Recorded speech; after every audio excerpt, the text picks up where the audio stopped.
Hello friends, मैं are N Jaiswal अपने YouTube channel unique English classes में आप सभी का बहुत बहुत स्वागत करता हूं।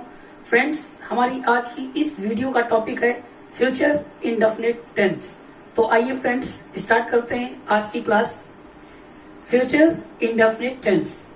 फ्रेंड्स, इस टेंस के वाक्यों के अंत में गा, गी, गे आता है और इन वाक्यों को ट्रांसलेट करने के लिए जो रूल है वो कुछ इस तरह से है। सब्जेक्ट प्लस विल या शैल प्लस वर्ब की फर्स्ट फॉर्म प्लस ऑब्जेक्ट। आई और वी के साथ शैल का प्रयोग किया जाता है। अन्य सभी कर्ताओं के साथ में विल का प्रयोग किया जाता है। लेकिन फ्रेंड्स, फ्यूचर टेंस में जब धमकी, बाध्यता, निश्चितता के भाव दर्शाए जाते हैं तो आई और वी के साथ में विल लगता है और अन्य सभी कर्ताओं के साथ में शैल का प्रयोग किया जाता है। तो आइए फ्रेंड्स, इसको और भी अच्छे से समझते हैं कुछ एग्जांपल्स के साथ में। बच्चे मैदान में खेलेंगे। सब्जेक्ट क्या है? बच्चे। वर्ब क्या है? खेलेंगे। सबसे पहले सब्जेक्ट लिखेंगे द चिल्ड्रन।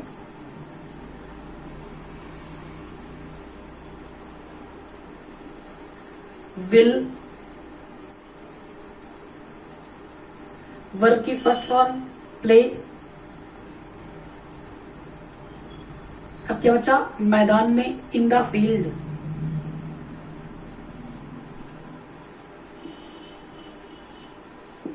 सेंटेंस क्या बन गया? The children will play in the field.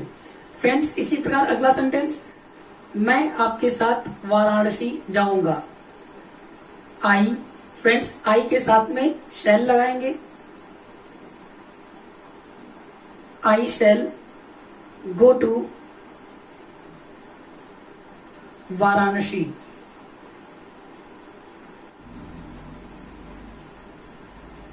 आपके साथ with you।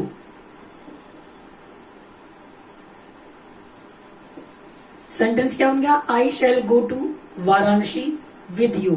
फ्रेंड्स, इसी प्रकार अगला सेंटेंस देखते हैं। मेरा भाई कल तुम्हें एक पुस्तक देगा। यहाँ पे सब्जेक्ट है मेरा भाई, वर्ब है देगा, ऑब्जेक्ट है तुम्हें। क्या देगा? एक पुस्तक। तो सबसे पहले लिख दिया subject my brother, will, verb की फर्स्ट फॉर्म गिव, उसके बाद ऑब्जेक्ट यू। क्या बचा? एक पुस्तक, अ बुक। उसके बाद कल, टुमारो। फ्रेंड्स, पास्ट टेंस में जब कल आता है तो यस्टरडे का प्रयोग करते हैं और फ्यूचर टेंस में कल के लिए टुमारो का प्रयोग किया जाता है। फ्रेंड्स, अगला सेंटेंस, मैं यह कार्य अवश्य करूंगा। फ्रेंड्स, इस सेंटेंस में अवश्य यानी निश्चितता दर्शाई गई है। तो ऐसी स्थिति में आई के साथ में शैल का प्रयोग नहीं बल्कि यहाँ पर विल का प्रयोग किया जाएगा। सब्जेक्ट क्या है? मैं। वर्ब क्या है? करूंगा। ऑब्जेक्ट क्या है? यह कार्य। I will do this work. Sentence क्या बन गया? I will do this work. Friends, यहाँ पर अवश्य से प्रतीत हो रहा है कि इस सेंटेंस में बाध्यता या निश्चितता को दर्शाया गया है, इसलिए आई के साथ शैल का प्रयोग न करके विल का प्रयोग किया गया है।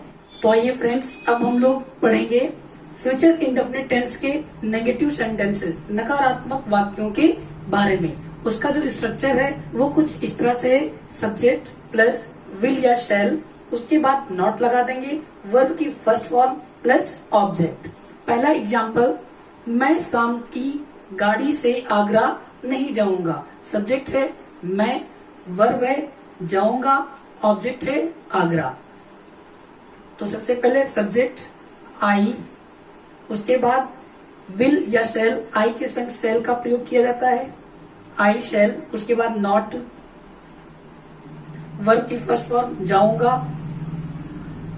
जब कहीं जाते हैं तो टू लगता है। I shall not go to Agra. अब क्या बचा? शाम की गाड़ी से, बाई इवनिंग ट्रेन।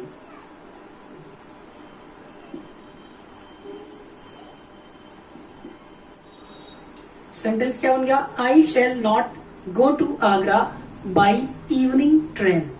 फ्रेंड्स, अगला सेंटेंस क्या है? वह अपनी किताब नहीं पढ़ेगा। इस सेंटेंस में सब्जेक्ट है वह, वर्ब है पढ़ेगा और ऑब्जेक्ट है अपनी किताब। सबसे पहले हमने लिख दिया सब्जेक्ट ही, उसके बाद विल या शैल, ही के साथ में विल का प्रयोग किया जाता है, उसके बाद नॉट और फिर वर्ब की फर्स्ट फॉर्म पढ़ेगा रीड, फिर ऑब्जेक्ट अपनी किताब। फ्रेंड्स, ही के साथ में अपने के लिए हिज का प्रयोग किया जाता है, हिज बुक। सेंटेंस क्या बन गया? He will not read his book. अगला सेंटेंस, तुम आज पत्र नहीं लिखोगे। सब्जेक्ट क्या है? तुम, वर्ब क्या है? लिखोगे और ऑब्जेक्ट क्या है? पत्र। यू विल नॉट राइट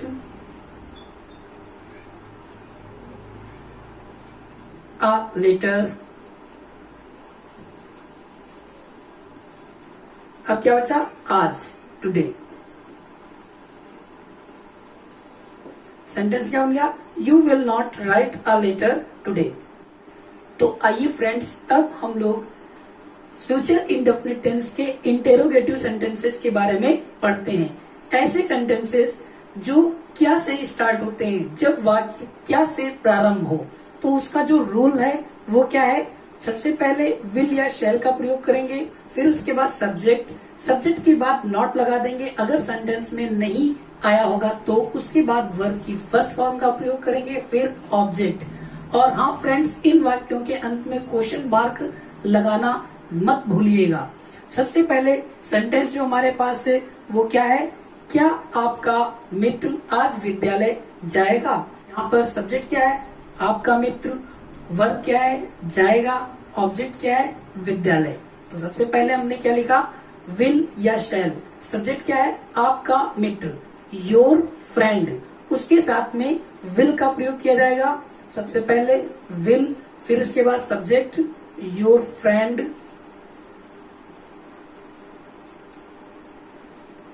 उसके बाद वर्ब की first form go to, object क्या है? विद्यालय यानी कॉलेज। फ्रेंड्स, अब इस सेंटेंस में क्या बचा? आज, टुडे। कंप्लीट सेंटेंस क्या बन गया?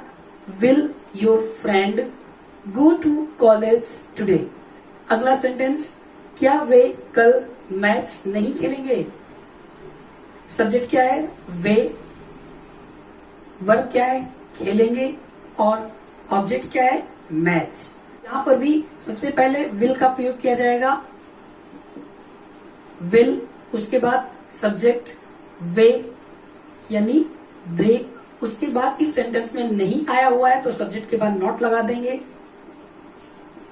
वर्ब की फर्स्ट फॉर्म खेलेंगे प्ले, ऑब्जेक्ट मैच। अब क्या बचा? कल, टोमेरो।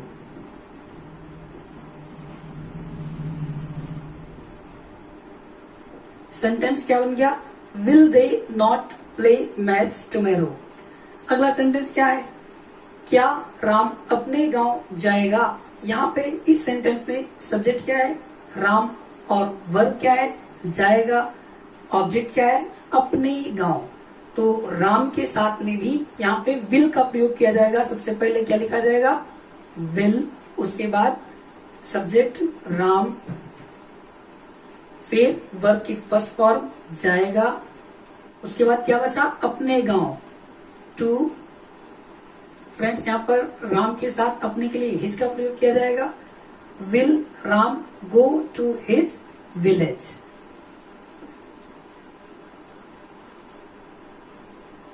सेंटेंस क्या बन गया? Will Ram go to his village. अब हम लोग फ्यूचर इंडेफिनिट टेंस के ऐसे इंटेरोगेटिव सेंटेंसेस के बारे में पढ़ते हैं जिनके बीच में प्रश्नवाचक शब्द आता है। जब वाक्य के बीच में प्रश्नवाचक शब्द आए तो उसका जो स्ट्रक्चर है वो क्या है? क्वेश्चन वर्ड प्लस विल या शैल प्लस सब्जेक्ट, सब्जेक्ट के बाद नॉट लगा देंगे। अगर सेंटेंस में नहीं आया होगा तो उसके बाद वर्ब की फर्स्ट फॉर्म और फिर ऑब्जेक्ट। फ्रेंड्स, क्वेश्चन मार्क लगाना मत भूलिएगा। आइए इसको समझते हैं कुछ एग्जांपल्स के द्वारा। तुम कल उपन्यास क्यों नहीं पढ़ोगे? इस सेंटेंस में सब्जेक्ट क्या है? तुम, और वर्ब क्या है? पढ़ोगे, और ऑब्जेक्ट क्या है? उपन्यास। फ्रेंड्स, आप देख रहे हैं इस सेंटेंस में नहीं का प्रयोग किया गया है, तो ट्रांसलेट करते समय सब्जेक्ट के बाद नॉट लगा दिया जाएगा। सबसे पहले क्या लिखेंगे? क्वेश्चन वर्ड क्या है? क्यों, व्हाई। उसके बाद विल या शैल, तुम, यू के साथ विल का प्रयोग किया जाएगा, विल। फिर सब्जेक्ट यू। फ्रेंड्स, यहां पर सब्जेक्ट के बाद नॉट लगा देंगे, नॉट। उसके बाद वर्ब की फर्स्ट फॉर्म, पढ़ोगे, रीड। उसके बाद ऑब्जेक्ट क्या है? उपन्यास, द नॉवेल।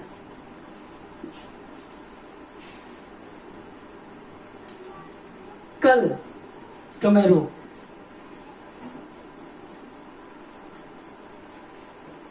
कंप्लीट सेंटेंस क्या बन गया? Why will you not read the novel tomorrow? अगला सेंटेंस क्या है? मास्टर साहब आज क्या पढ़ाएंगे? फ्रेंड्स, जब किसी सेंटेंस के बीच में क्या आए तो उस सेंटेंस में ऑब्जेक्ट कभी भी नहीं होता है। तो फ्रेंड्स, इस सेंटेंस में ऑब्जेक्ट नहीं है। सब्जेक्ट क्या है? मास्टर साहब, और वर्ब क्या है? पढ़ाएंगे। ऑब्जेक्ट नहीं है, तो सबसे पहले क्या लिखेंगे? क्वेश्चन वर्ड क्या, व्हाट। उसके बाद विल या शैल, विल। फिर सब्जेक्ट द टीचर।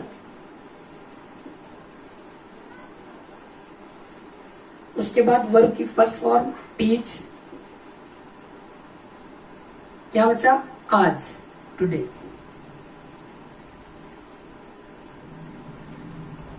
तो फ्रेंड्स, कंप्लीट सेंटेंस क्या बन गया? What will the teacher teach today? Friends, उम्मीद करते हैं कि आप सभी ने फ्यूचर इंडेफिनिट टेंस को बहुत ही अच्छी तरीके से समझा होगा। तो आइए फ्रेंड्स, अब आप सभी लोग कुछ सेंटेंसेस प्रैक्टिस करने के लिए नोट कर लीजिए। तुम अपने मित्र की सहायता करोगे, वह कल एक मधुर गीत गाएगी, वे उस अंधे व्यक्ति की सहायता अवश्य करेंगे। फ्रेंड्स, यहाँ पर अवश्य आया हुआ है। मेरे पिताजी मेरे लिए साइकिल नहीं खरीदेंगे, लड़कियां नाटक में भाग क्यों नहीं लेंगी, क्या तुम अपने मित्रों के साथ कानपुर जाओगे, यह लड़का आज कहाँ जाएगा, कल आपका भाई दफ्तर क्यों नहीं जाएगा। तो फ्रेंड्स, उम्मीद करते हैं कि आप सभी लोग इन सभी सेंटेंसेस की प्रैक्टिस अवश्य करेंगे। तो आज की इस वीडियो में अब मैं आपसे अलविदा लेना चाहूंगा। नमस्कार।